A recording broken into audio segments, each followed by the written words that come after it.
Doctor BR Ambedkar Konaseema జిల్లా రామచంద్రపురం పట్టణంలో పాత బస్టాండ్లో ఏర్పాటు చేసిన సుఖీభవ చారిటబుల్ ట్రస్ట్ ప్రతి నెల 4వ మంగళవారం వైద్య శిబిరాన్ని నిర్వహించి పేదలకు బీపీ, షుగర్ తదితర వైద్య పరీక్షలు నిర్వహించి వారికి నెలకు సరిపడా మందులను సైతం ఉచితంగా అందించడమే కాక ప్రతిరోజు అనాథులు, వృద్ధులు, దివ్యాంగులు, ఆసుపత్రి రోగులకు 10 రూపాయల నామమాత్రపు రుసుముతో కడుపు నిండా భోజనం పెట్టి వారి ఆకలిని తీరుస్తున్నారు.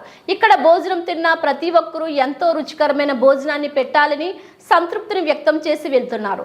స్థానిక పాత బస్టాండ్లో పూల వ్యాపారాన్ని నడిపే నాగిరెడ్డి వెంకన్న అక్కడకు బస్సు ఎక్కేందుకు వచ్చే ఎంతో మంది వృద్ధులు, రోగులు అన్నము రామచంద్ర అంటూ తిరగడం చూసి చలించిన వెంకన్న వెంటనే సుఖీభవ చారిటబుల్ ట్రస్ట్ ని ఏర్పాటు చేసి పేదల ఆకలిని తీర్చాలన్న ఆలోచన చేసి ఆచరణలోకి తీసుకొచ్చారు. సుఖీభవ ట్రస్ట్ ఆగస్టు 13, 2019 సంవత్సరంలో ఏర్పాటు చేయబడి నాటి నుంచి నేటి వరకు ఎంతో మంది పేద, వృద్ధుల, దివ్యాంగుల ఆకలి తీర్చింది. సుఖీభవ చారిటబుల్ ట్రస్ట్ వెనుక ఎంతో మంది దాతల సహకారం కూడా ఉందని ట్రస్ట్ అధ్యక్షుడు నాగిరెడ్డి వెంకన్న పేర్కొన్నారు.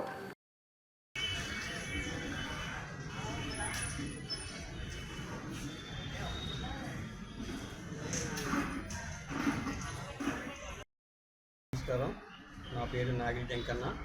నేను పూల వ్యాపారం చేసుకుని ఎంతోమంది భోజనం లేక బాధపడుతున్నారు. అనారోగ్యంతో చాలామంది మా కొద్దిగా అటు ఇటు తిరుగుతున్నారు. చాలామంది తిరిగి నేను ఈ కార్యక్రమం మొదలెట్టి మెడికల్ క్యాంపు, డైలీ భోజనం కూడా ఏర్పాటు చేసి నాకు ఎంతోమంది సహకరిస్తున్నారు.